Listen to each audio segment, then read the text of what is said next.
Olá, eu sou Márcia Peltier e começa agora o nosso podcast Ontem, Hoje e Amanhã. Sabemos que tudo que acontece no passado reflete no presente e transforma o futuro. Em nosso podcast de hoje, eu converso com o doutor em filosofia, professor e escritor Renato Nogueira. Ele lançou o livro Por que Amamos? Eu adorei esse título, Renato Nogueira, prazer em falar com você, porque não é uma afirmação, é uma interrogação. Por que amamos, né? Márcia Peltier e todas as pessoas que nos ouvem, muito obrigado pelo convite, muito feliz de estar aqui contigo nesse podcast e toda a sua equipe, as pessoas que estão aqui, os ouvintes aqui do podcast. Então, uma pergunta. O livro começa com uma pergunta e espero que as leitoras, que os leitores possam fazer o percurso tentando responder essa pergunta. Por que amamos? E outra coisa que a gente vai deixar bem claro aqui, né, Renato? Não é um livro de autoajuda, né?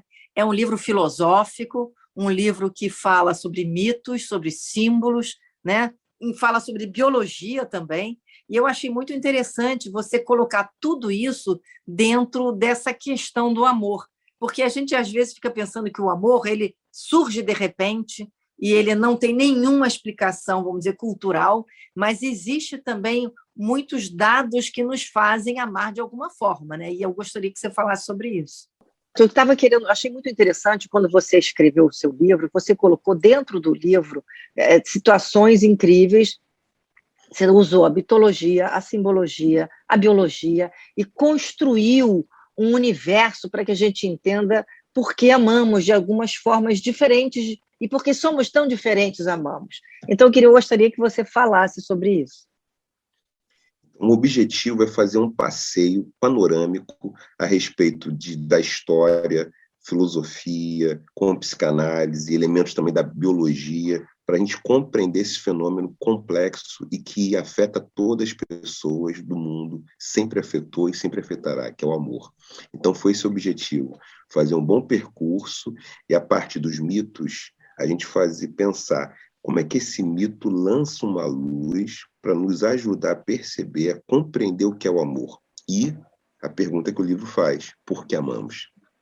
Agora, Renato, depois que você escreveu o livro, né, você transitou sobre a mitologia africana também, você traz o livro passando por outras mitologias, mas o que a mitologia africana nos traz de diferente para a compreensão desse amor?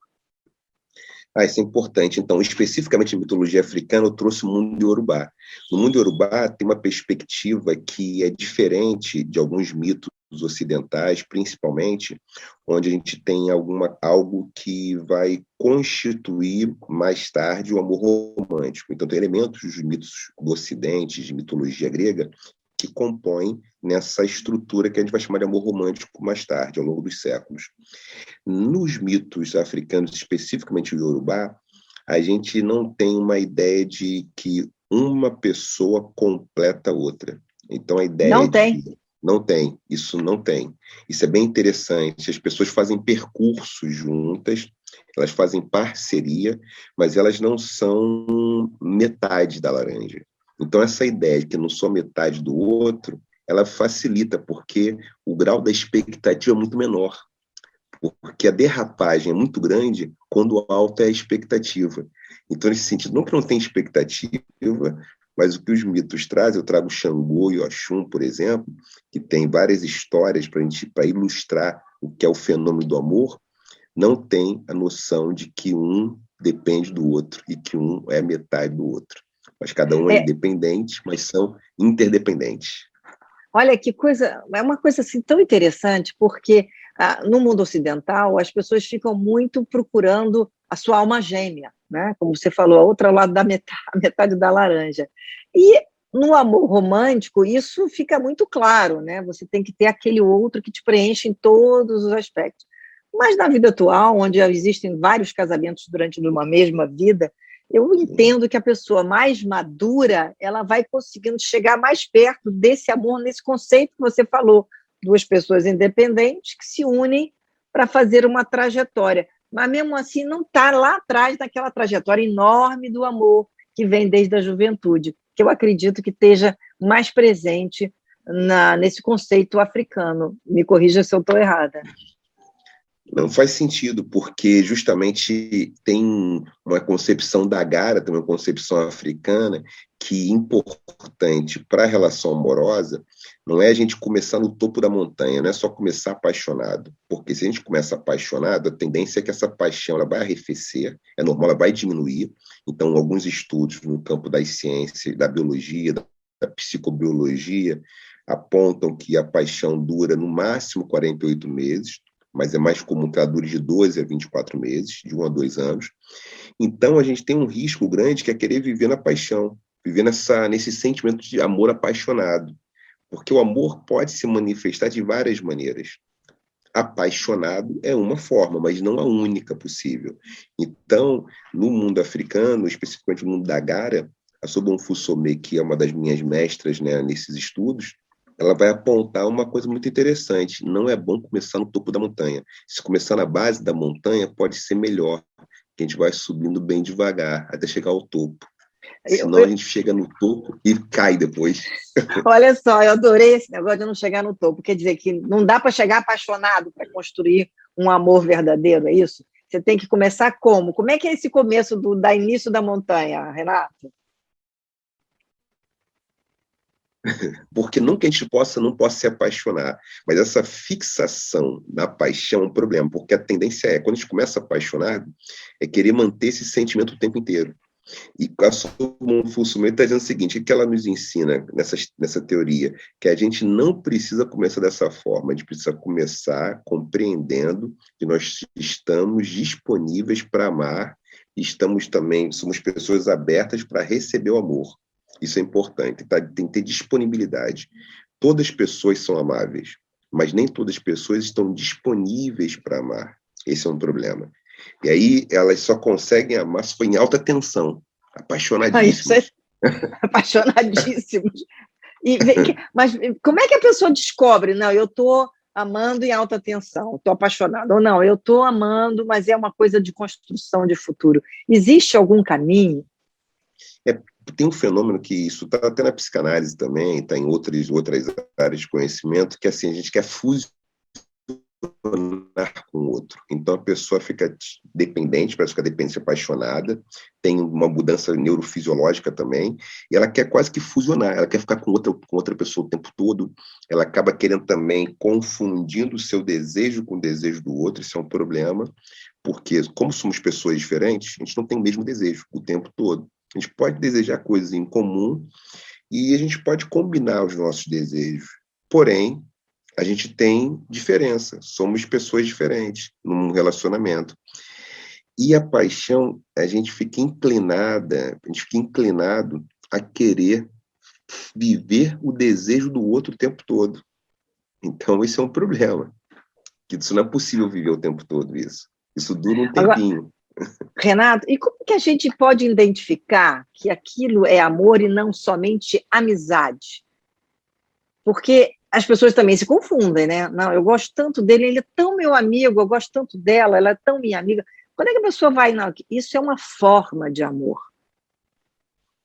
Então, Como é a que a gente amizade é uma forma explica de isso para as amor. pessoas? Uma amizade também, né? É uma forma de amor, não tem muito problema. Agora, pode não ser esse amor conjugal. Então, a amizade vamos dizer, é um ingrediente importante para o amor conjugal. Agora, tem o amor de amigas, de amigos, esse amor da amizade ele é importante, só que pode não dar, mesmo que você seja amiga de uma pessoa, isso não funcionar para a conjugalidade, para uma vida em comum. Seja morando na mesma casa, ou seja dividindo sonhos, né, tendo uma vida afetivo-sexual. Então, essa é a diferença. Então, para isso, a gente tem que ter, vamos dizer assim, compatibilidade também afetiva, tem que ter projeto em comum para que isso possa funcionar. A gente tem que ter, por exemplo, também que a ambiência que não crie estresses que sejam, vamos dizer, indissolúveis para o relacionamento. Às vezes uma pessoa numa fase da vida que ela quer morar, por exemplo, no interior da Bahia, numa cidade bem calminha, eu tenho que morar em São Paulo, no Rio, porque ela trabalha 10 horas por dia. Então, se estão em fases diferentes da vida, isso pode dar algum choque. Então, nem sempre é possível. Tem momentos da vida que pode não ser viável as pessoas ficarem juntas. Então tem que ter muita nitidez a respeito disso. Olha, nesse momento a gente não consegue ficar, a gente pode ser amigo só, porque a gente tem planos diferentes de vida e os planos se colidem. Agora, dá para ter um relacionamento à distância? Tem milhões de filmes que mostram que essas coisas não dão certo. Você, como pensador nesse assunto, dá para ter um relacionamento à distância? Agora, então, nesse mundo pandemia, né, que todo mundo só se vê muito mais pelo digital do que o pessoal presencial, como é que fica isso, né, Renato? Então, Márcia, essa é uma pergunta maravilhosa. Obrigado. Por quê? Algumas pessoas, em algumas circunstâncias, são capazes de viver um relacionamento à distância. Muitas não são. Então, como não tem uma fórmula, isso eu coloco muito no livro, não tem um formato universal. Algumas pessoas ficam bem ajustadas no relacionamento em que elas moram em casas separadas, com uma distância razoável, de 20 quilômetros, por exemplo, de 20 quilômetros de dois de bairro, de um bairro para o outro. Um mora em Ipanema, outro mora em Botafogo, tá bem. Mas outras pessoas precisam, e elas querem, por outros motivos, podem ter filhos juntos, tem um programa, tem um contrato também jurídico do casamento, compraram bens, elas querem viver juntas e gostam disso. Então, o que é importante? A gente ter o autoconhecimento, que eu tenho chamado de uma autointimidade, para saber como você fica mais confortável. Então, eu defendo a zona de conforto afetiva. Eu digo, encontre a sua zona de conforto afetiva. Não fuja dela não, que pode sofrer muito. Aí você encontra essa zona de conforto afetiva e você vai ver se combina com a zona de conforto afetiva da pessoa que você ama. Eles vão poder fazer esse processo junto. Então, para algumas pessoas, vai funcionar.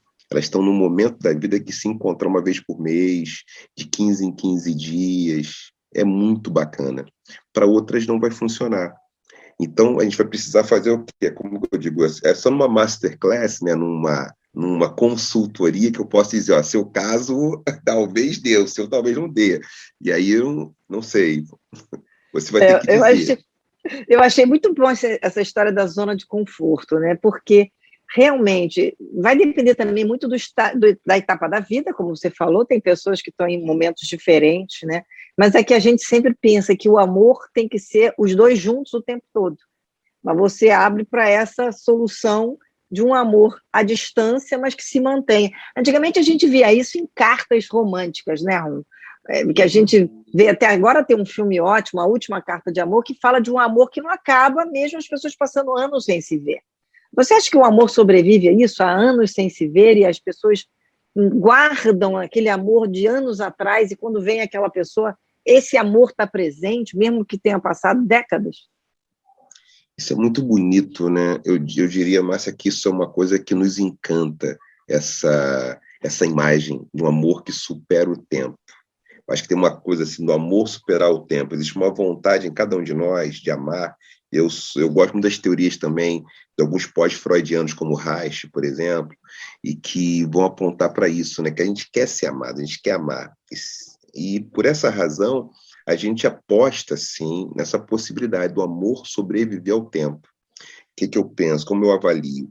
Que esse sentimento se modifica e que a pessoa tem que ter cuidado para não ficar com uma fixação numa imagem estática do passado, porque 20 anos atrás éramos outras pessoas, agora nós somos diferentes, temos 20 anos a mais, além dos 20 anos a mais, fizemos tantas outras coisas, agora não quer dizer que não possa existir um sentimento, agora para esse amor funcionar, ele vai ter que ser cultivado novamente. E aí depende da sua disponibilidade. Se você tem abertura para isso, estou a fim de cultivar, tem o tempo para isso. Porque o amor também é investimento de tempo. Renato, onde é que entra a química nessa história toda, né? Porque você também trabalhou com a biologia. A gente sabe que na paixão, como você bem falou aí, demora até 24 meses, muitas vezes, depois a química vai embora. Agora, no amor, a química tem que permanecer, ela permanece, ou a química vira também algo superado com o tempo? A química é importante para uma relação, porque o desejo sexual, né, vamos dizer, a afinidade sexual é uma coisa importante também, então a química nesse sentido, né, que como a gente usa no popular, né, tem química, ela é importante, mas as coisas se modificam ao longo do tempo, as pessoas fazem muitas coisas, então a gente não vai viver só 9 meses, semanas de amor, né, nesse sentido. tem o cotidiano, tem a agenda que as pessoas têm, tem suas vidas profissionais, suas carreiras, sua vida pessoal. Você quer fazer yoga sozinho um dia, quer fazer alguma coisa, né, que não é só com a pessoa. Mas a química é um fator importante, porque tem a ver com ajuste corporal. Algumas pessoas, sim, alguns estudos mostram isso, elas têm mais afinidade sexual do que com outras.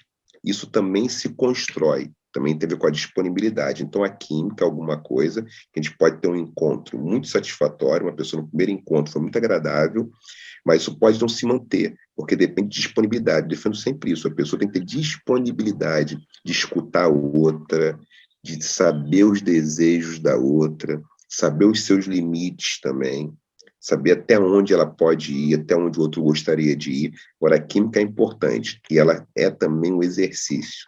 Eu também defendo que tudo não é só da natureza, não é só natural, acontece e pronto. A gente pode exercitar e descobrir os pontos que as pessoas preferem ser tocadas. Isso dá trabalho, então tem que ter disponibilidade para trabalhar. É verdade. Agora, Renato, outra questão que você no livro também coloca, que o amor também tem um dado político, porque o amor é fruto de situações culturais e éticas. É isso? É sim. Eu defendo, no final, trago um pouco do Jacques Derrida, que é um filósofo franco-argelino, e trago outras pessoas que fazem um debate sobre ética, e eu faço uma proposição. Não vou aqui onde eu me coloco, né? Quando eu conversei isso com a editora, eu falei, eu vou fazer a minha formulação nas conclusões, né? Minha formulação mais, vamos dizer, autoral, no final. Então, o amor é um ato político também, porque tem relação, e ético, porque tem relação com a maneira como a gente deseja se relacionar com a vida conosco. Só que eu já vou adiantar uma parte só desse trecho. Tem a regra de ouro. O que eu digo é que a regra de ouro, ela não funciona muito bem na arte de amar. A regra de ouro que é, faça aos outros o que queres que os outros façam a ti. E aí eu faço uma formulação que não necessariamente isso vai funcionar para o amor. Porque as pessoas podem querer...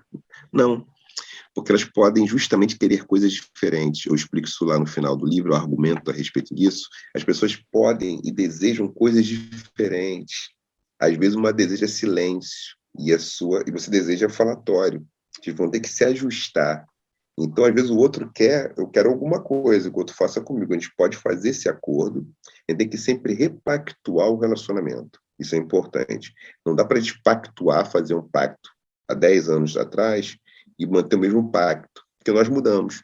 As circunstâncias mudaram.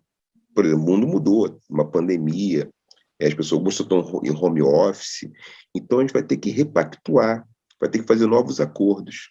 Então é sempre ético e sempre é político, porque isso implica na nossa vida em sociedade. Esse é o desafio. É um grande desafio, né, Renato? Até porque hoje em dia, antigamente a gente pensava, o amor, as pessoas viviam muito menos, as pessoas agora estão vivendo aos 100 anos, 90, 100 anos, né? E os homens também, porque antigamente também os homens tinham uma vida menor do que a das mulheres, mais curta, né? Todo mundo está vivendo muito mais. E aí são casamentos, às vezes, 60, 70 anos. Como sobreviver a isso, né? Eu acho até que nesse mundo que a gente vive agora, a tendência é não existir, né? Porque as pessoas não só repactuam, como mudam, né? Repactuam, mudam, trocam e vão em frente, né? Quer dizer, nisso tudo, o que acontece? O amor perde a força ou o amor fica tão importante que a pessoa quer ter ele, nem que seja em diversas etapas da vida? É porque pode ter pessoas que têm longevidade no relacionamento, mas sem bem-estar afetivo. Então, bem-estar afetivo não é sinônimo de longevidade. Pessoas estão 60 anos juntos, não sei, pode ser uma vida... Podem viver brigando, né? Sim, pode ser uma atmosfera praticamente sem oxigênio, sufocante ali, nesses 50, 40 anos, muito tempo juntos. Então, me parece que tem uma coisa que pode ser isso, você pode ter uma monogamia seriada, cada vez mais, muitas pessoas jovens têm optado pela não monogamia, nos seus variados formatos, tem muitos formatos de não monogamia. Eu tenho conversado com muita gente, entrevistado pessoas a respeito disso, com meus estudos mais recentes, e eu vejo que a não monogamia é alguma coisa que tende a crescer, tem muitos apontamentos para isso, né? E, além de não monogamia, tem pessoas que podem manter um relacionamento com outros relacionamentos paralelos, de modo compersivo. O que é compersão? Compersão, ao contrário de ciúme, é uma pessoa que ela quer ver a pessoa que ela ama feliz. Isso significa que essa pessoa que ela ama, além dela, outra, ela não se incomoda com isso. Agora, nem Gente, todos... mas isso não é muito difícil para o ser humano que tem a tendência da posse? Ele é meu, ela é minha, vamos dizer assim.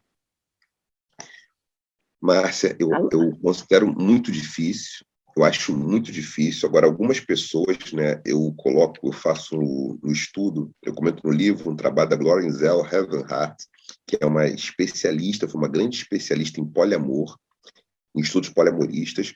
Os trabalhos dela não estão trazidos para o Brasil, eu tive chance de ler os trabalhos dela, fiz várias leituras, né, conversei com muitas pessoas, e o que acontece? Algumas pessoas se declaram compersivas, que elas têm essa capacidade de não tutelar o desejo da pessoa que ela ama. E elas não ficam... Nossa, que coisa difícil. É muito difícil. Então, para pessoas assim é fácil ter uma relação poliamorista. Para quem não é dessa forma, é muito mais complicado ter uma relação não monogâmica, talvez. Porque ela vai ter que trabalhar o seu ciúme. Então, eu acho que não é para todo mundo. Não é para todo mundo. Agora, eu compreendo as críticas à monogamia, devido a ela ser, talvez, para quem faz crítica à monogamia, só que eu digo o seguinte: cada pessoa tem que encontrar o formato que ela fique confortável. Você não tem que se obrigar a ser compersivo se você não é. Ah, eu quero ser. Não, você não consegue ser, você vai se esforçar, vai sofrer com isso. Então tenha ciúme. Eu defendo, tenha ciúme. Eu defendo isso, eu coloco no livro, tem um capítulo que eu falo de ciúme no livro. Então eu falo, porque ciúme... Tem pessoas que acham que o ciúme é um ingrediente importantíssimo na relação. E se você não tem ciúme, significa que você não se importa. Isso tudo que você falou agora justamente mostra o contrário. Essas pessoas não têm ciúmes porque elas se importam que o outro seja feliz. Quer dizer, é uma coisa completamente diferente, né, Renato? É sim, parece, por isso dá um nó. Caramba, como é que paradoxal. É um paradoxo. A pessoa quer ser feliz, então ela entende, não, eu não posso tutelar e controlar o desejo de outra pessoa. Vamos dizer, é infértil, não tem como isso prosperar, eu querer saber, controlar o que a pessoa faz. Então, as pessoas não monogâmicas, o que elas têm dito de muito importante, a não monogamia de muito importante você não liga para a pessoa que você ama para dizer onde você estava, com quem você estava. Você pergunta, sim, você está bem, como foi seu dia, o que você tem para me dizer, como estão as coisas, mas não é da ordem do controle, porque o problema do ciúme é quando ele se torna controle. Nem sempre ele é controle, mas muitas vezes se torna controle. Ô, Renato, você é uma pessoa que acredita no amor, porque você escreveu esse livro? É isso? Você acredita tanto no amor que você escreveu esse livro, ou você não acredita no amor e foi por isso que escreveu esse livro? Então, eu acredito no amor. Eu penso que o amor é revolucionário. Eu concordo com alguns estudos, né, como a Bell Hooks, que é uma filósofa dos Estados Unidos, que fala do amor ser revolucionário. E agora, eu não trabalho com amor romântico na minha vida pessoal. Então, do ponto de vista pessoal, eu não trabalho com amor romântico, não trabalho com essa fantasia de que amar alguém é que essa pessoa seja a minha metade. Eu compreendo que amar é um projeto político-afetivo que envolve pactos éticos, que envolve acordo, que envolve trabalho, que envolve parceria. Mas não romântico nesse sentido, não, a pessoa, Romeu e Julieta, né? Ficaram se conhecendo pouco tempo, tiveram 2 encontros ali, aquela paixão avassaladora e depois se mataram. Adolescentes, né? Quer dizer, eu acho que esse amor, que, como você descreve, de 2 pessoas maduras, eu acho que isso acontece numa fase mais à frente da vida. Eu acho difícil um jovem, não sei as suas pesquisas o que podem dizer, mas acho difícil o jovem já entrar com essa cabeça dentro do mundo que nós vivemos, né? Porque o mundo traz muita fantasia, né? Traz muitas histórias que levam a pessoa a, de alguma forma, acreditar mais nesse amor romântico. E o tempo faz a gente acreditar mais no amor maduro, né? Eu penso que tem isso, né? Talvez eu possa ter algumas pessoas mais jovens que elas, talvez, por uma decepção, já coloquem o amor romântico de lado e queiram fazer essa experiência de amar, né, com os acordos, com responsabilidade afetiva. Eu penso que essa expressão é importantíssima, Márcia, responsabilidade afetiva. Adorei isso, Renato. Adorei isso que você falou. É fundamental, eu comento isso, eu falo sobre isso para quem tiver acesso ao livro. Por que isso é importante? Porque se você for irresponsável afetivamente, você deixa a pessoa projetar alguma coisa que você não tem como sustentar. Então, você tem que ter os limites e dizer, eu posso certas coisas, eu posso isso, eu posso aquilo, eu não estou interessado nesse momento em ter tal projeto. Então, por exemplo, um conflito possível é um casal, uma das partes quer ter filho, outra não quer ter filho. E aí você vai ter um conflito. Então, você tem que ter nitidez, se isso é muito importante para você, e se você tem que fazer com aquela pessoa, quer fazer com outra pessoa esse projeto de maternidade ou paternidade. Porque, do contrário, você vai entrar numa frustração tremenda. E a gente vê casos, né, variados, que uma pessoa, às vezes, eu não quero ter filho nunca.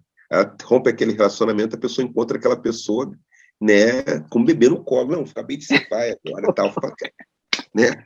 Isso é um trauma. Então, isso é terrível. Porque a pessoa dizendo, nesse momento eu não quero, eu talvez queira outro momento. E posso não querer com você. Uma outra questão, você pode não se sentir confiante para ser pai, ser mãe com aquela pessoa. Isso é um dado. Você tem que ter coragem de falar isso para você, para dizer para o outro. Isso é responsabilidade. Então, você entra numa situação e isso causa maiores traumas, né?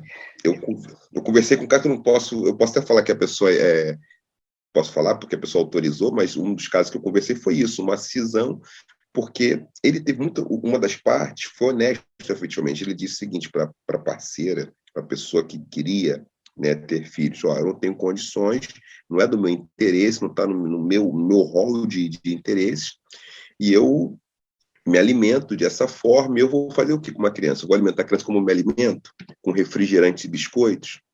Eu não acho saudável para uma criança. Então, você não vai ser muito bom você fazer essa experiência, porque eu não tenho interesse de mudar. E foi muito sincero com ela. Ela teve a oportunidade, falei, então, dessa forma eu não quero ficar. Foi bom, porque senão foi honesto. Foi honesto. É melhor do que ficar, né? Acho que a honestidade no relacionamento é a coisa mais importante, né? Porque aí você já sabe o que esperar, já sabe o que vai fazer, né? Com certeza. Mas a criança nascer e comer biscoitos e refrigerantes, que é a alimentação dele. A dieta dele é essa. Ele falou, minha dieta, estou feliz com isso, mas com uma criança eu não acho bom. Isso foi ótimo, da alimentação. Olha, isso é o que a gente chama de uma boa desculpa também para não ter filho com aquela pessoa. Ô, Renato, olha, eu queria dizer que eu adorei a nossa conversa. Acho que o ser humano está sempre em busca do amor, né? Todo mundo quer amar, se sentir amado. Mas é importante, como você disse no início, a pessoa tem que ter a disponibilidade de amar, né? Tem que querer, né? E essa responsabilidade afetiva foi muito bem colocada. As pessoas precisam entender que sem essa responsabilidade nada vai para frente, né, Renato? Quero te agradecer muito aqui o nosso podcast. Muito obrigada, Renato Nogueira. Márcia Peltier, muito obrigado. Eu fiquei muito feliz, passou tão rápido, foi tão gostosa a conversa, né? Um embalo tão gostoso aqui. E um abraço carinhoso para ti e para todo o público aqui, todos os ouvintes que nos encontram aqui, que nos ouvem, que estão conosco. Parabéns e sucesso pelo livro, hein? Parabéns, o tema é maravilhoso. Obrigada, Renato.